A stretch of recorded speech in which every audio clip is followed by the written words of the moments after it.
Right. How do you say hello in Ethiopia? In Afan Oromo, we would say Akam Jirta.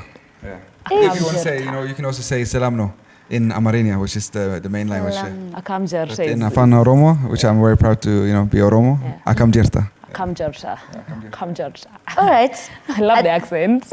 I think I personally would love to hear you do an a cappella, like sing for us a bit before we even start this conversation.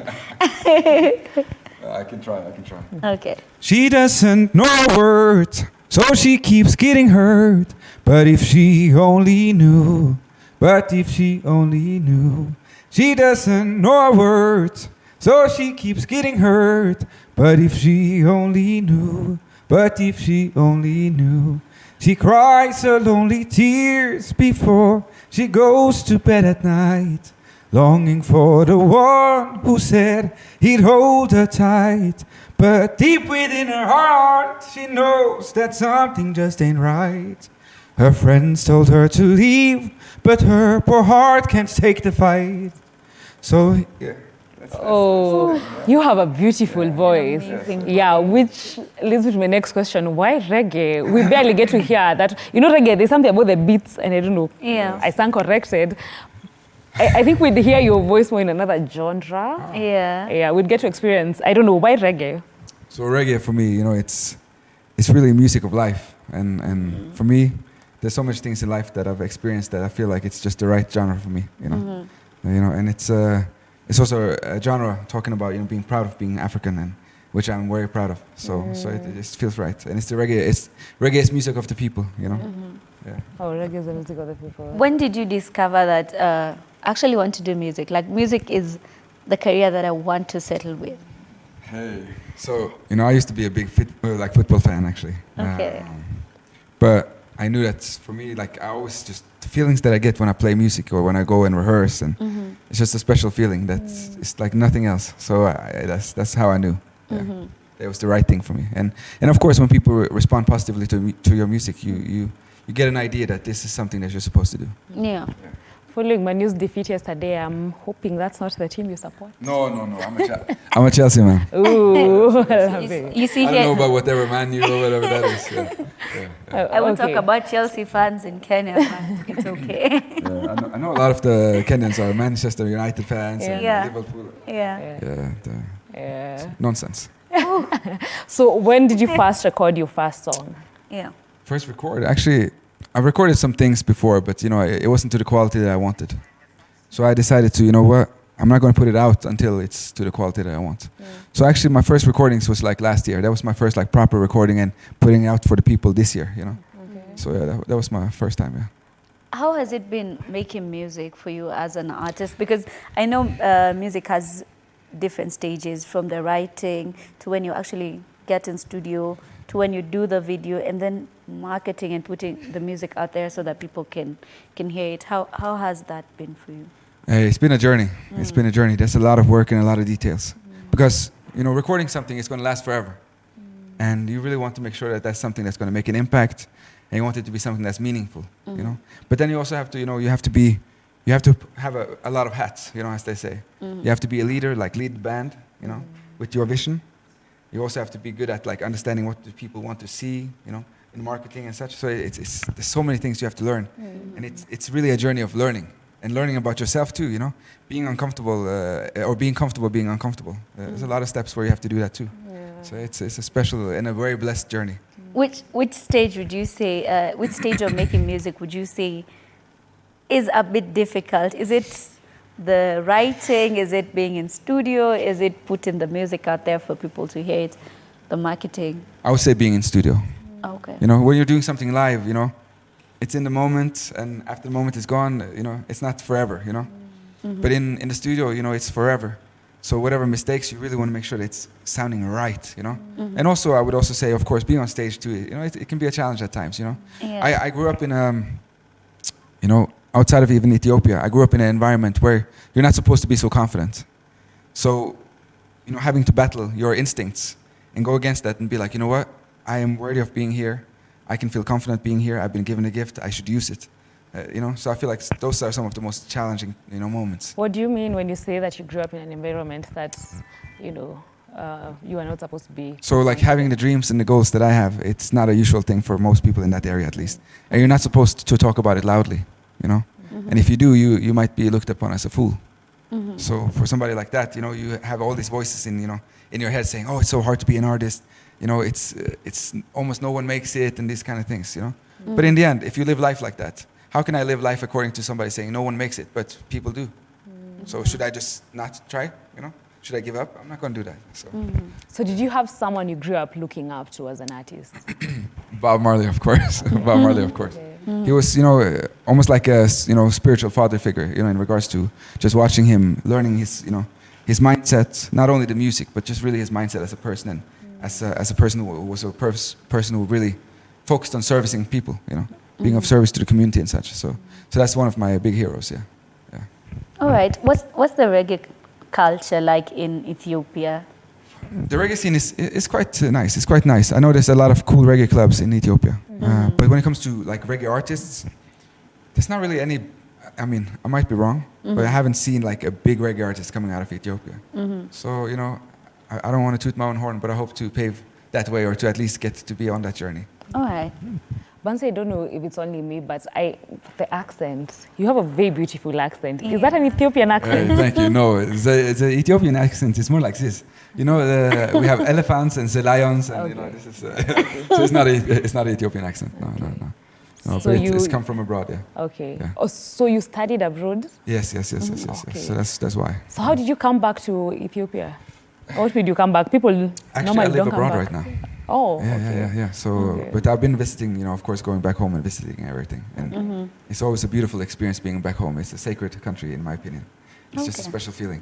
So yeah. All right. You're currently in Kenya. I think you've been Yes. here for a while.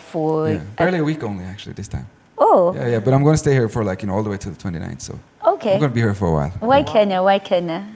It's my second home, and I have a lot of good brothers and sisters here. That's why, you know. And I just feel at home here. Okay. Interesting. Have you had a chance maybe to listen to Kenyan music? Of course. I'm a big fan of. Shout out to Ben Sol, Bien Sol, you know, South to Soul, of course, the gang. And also, I'm a big fan of a very great group called Sarabi. You know, they have a lot of great music. They're not really doing so much right now, but they still have music on Spotify and things like that. And they were, you know, big in the music scene in Kenya. So I'm a big fan of those as well. And of course, rumba is nice. You know, Yeah. if you're with a, you know, gorgeous lady and you're having a good time, it's always nice with rumba. All right. Ooh, he's really into the culture. We love to see it. Do you intend I don't to have any collaboration while you're in the country? Yeah. And I haven't heard you mention any reggae artists, any Kenyan reggae artists. So, you know, when it comes to Kenyan reggae artists, I do plan on working with Gravity. That's one of the groups that I'm planning on working with. I've also, you know, been reasoning with Nile Dota about maybe doing something. So we're trying to put up a concert that's going to be like a big reggae event with some cool, really cool reggae artists. You know, so that's one of definitely the goals. Yeah. So we'll be selling tickets, but then and announce it on my Instagram, Obsa Sabona at Obsa Sabona, and announce it and push it also on Gravity's page and things like that. Once we have a date and location for it. Yeah. Wow. Interesting. But first, the concert that people have to be ready for is Gecko Cafe, the 13th of April. 20th of April. 13th. 13. Yeah. Next Saturday. Okay, Saturday. 13. Oh, wow. Yes. Okay. No Gecko tickets, Cafe. you know, free entry. Free entry. Yes. Nice. I'd love I hope you guys will I'll come be there. Yeah, We will. for a definitely. good vibe, you know. We will. Yeah, I'd love to attend one reggae concert. I've not attended one yet. Neither Wow, have really? I. I know Yeah. Dwayne Stevenson was here, you know, not so long ago. I actually attended that one. Ah, Yeah. Interesting. Very interesting. Yeah. I think Obsa, take us through this song. If she only knew, it's a very beautiful. I think it's my favorite Yeah. from you. I love the concept. From my interpretation, I think you're talking GBV and creating awareness. Yes, Take yes, us through yes. that. You know. So I had two sisters of mine. Not, you know, of course, you know what I'm talking about when I'm saying sisters, you know. But two sisters of mine was going through some things, and they were, you know, telling me things about their life and things, how things was going. And I just wanted to encourage them. So after that, told me the thing, you know, I'm a musician, and it inspired me, and I wanted to really encourage them and speak life to them. So that's how it started, and I wrote the song for them specifically, actually.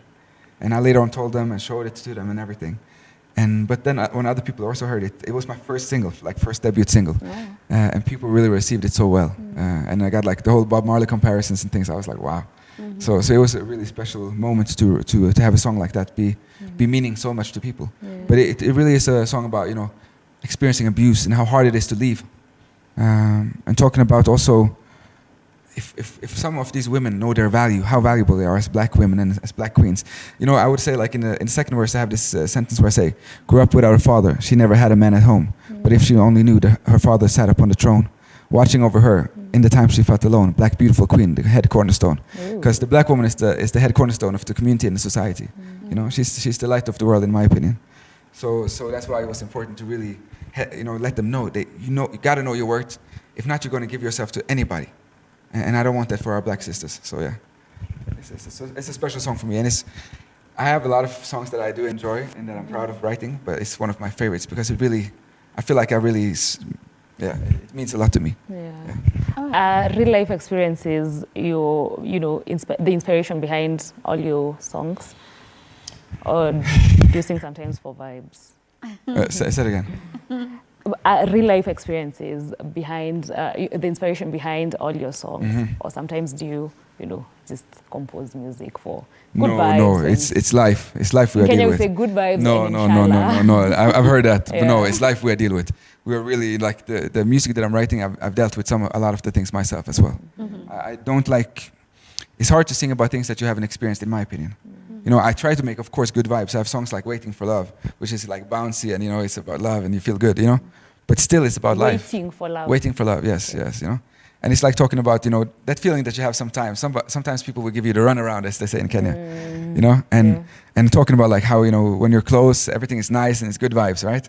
And then maybe when you're far away, then, you know, you're not of interest. And it's just talking about that love is the only thing that I want, like serious love. So just like in the chorus, I'm saying like, tell me, darling, tell me honestly, do you want to be with me? I've been waiting patiently for love.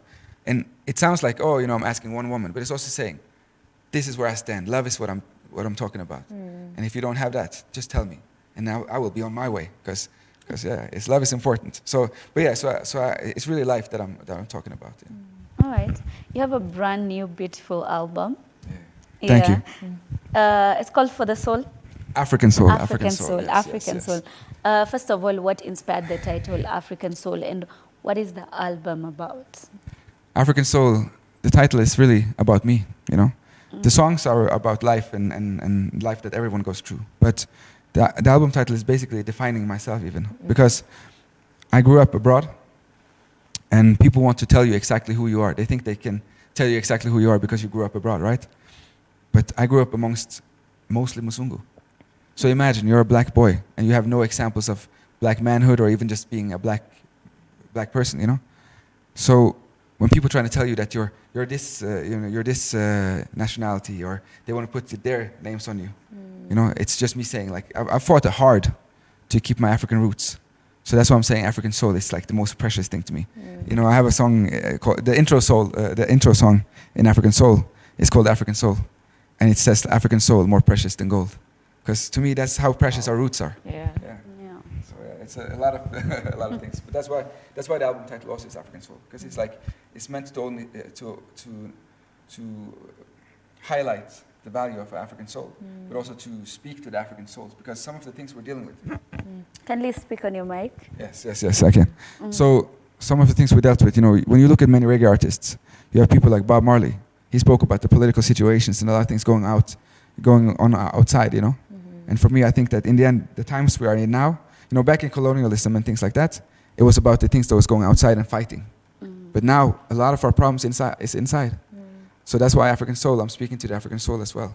But we have to deal with ourselves individually so that we can come together as a community too. Wow. Yeah.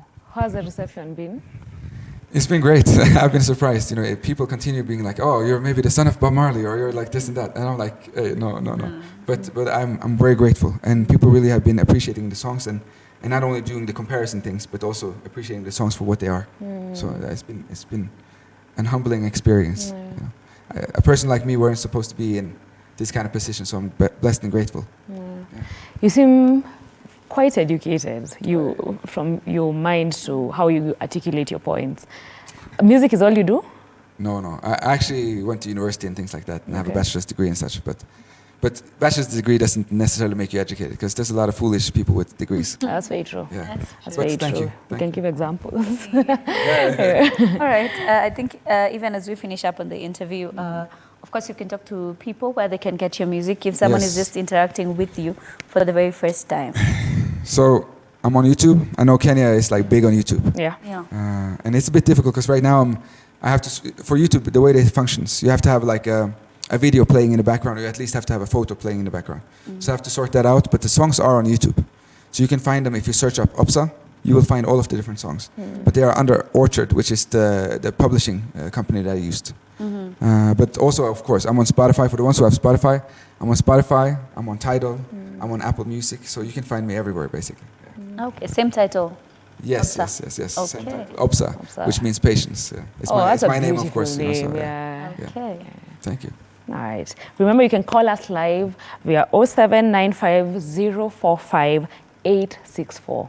Yeah, talk to us, give us your song requests, as well as tell us what is that challenge that you went through and conquered eventually. You stand Yeah. a chance, of course, to win a 1 kg Valentine cake and 1 week training on how to make cakes, pastries, and that kind of thing from Valentine Cake House. Yeah, 22047 is our SMS number. TV47 News on X, TV47KE on Instagram, TikTok. Only one hashtag, Feel Good Friday. We are giving you a chance to win cake, courtesy of Valentine Cake House, as Gashambi has said. But Obsa, it's been an honor having you. Thank you so much for gracing our screens, for coming here. Thank you for having me. Yeah. I'm very humbled. What's your favorite destination in Kenya? I think, let me... That's hard to say. Yeah. You know, I'm planning on going to the Ngong Hills because I grew up in the country, so I'm a country boy. Okay. So I like just, you know, the view of nature. I like being in nature. But of course, I love Nairobi too, and the city, and just seeing life, you know. And the ladies? But, oh my gosh, why are you? The ladies as well? There's many How about you beautiful mentioned Rumba and ladies? Oh yes, I there said, are many beautiful this is ladies in our Kenya. man. I'm very grateful for the beautiful ladies of Kenya. You know, you know. But yeah, there's some good women. Yeah, there's some good women out there. That's for sure. All right. So I'm What's- definitely enjoying the time. Maybe you might go back with one. Hey, who knows? Who knows? I'm definitely open. Okay. What meal are you loving so far? Say again? What Kenyan food are you enjoying? Okay, I'm a big mandasi guy. Oh, really? Oh my gosh. Yeah, We'll mandasi. offer you Hey. mandazi for sure. Yes. We The one will thing offer that you I'm disappointed mandazi. about with Kenya when it comes to food and things like that, I'm big on coconut, like Okay. coconut drinks, you know. So you've been to the coast? Yes. I haven't been to the coast actually yet, so I look forward to doing that because I have not found one coconut here, which I'm very disappointed about. But anyway, I love nyama choma, and I'm also Okay. big on pilau, of course, you know. Pilau. Yeah, just I like meat. I like There's- working there are outside. two types of pilau. There's pilau and there's pilau njeri. That one Bansi knows. Hey, you know, Have you tasted I'm pilau Ethiopian, njeri? so It's the best. hey, I'm Ethiopian, so I'm fine with hot things, you know. Hot women, hot food, and whatever. Yeah. Okay.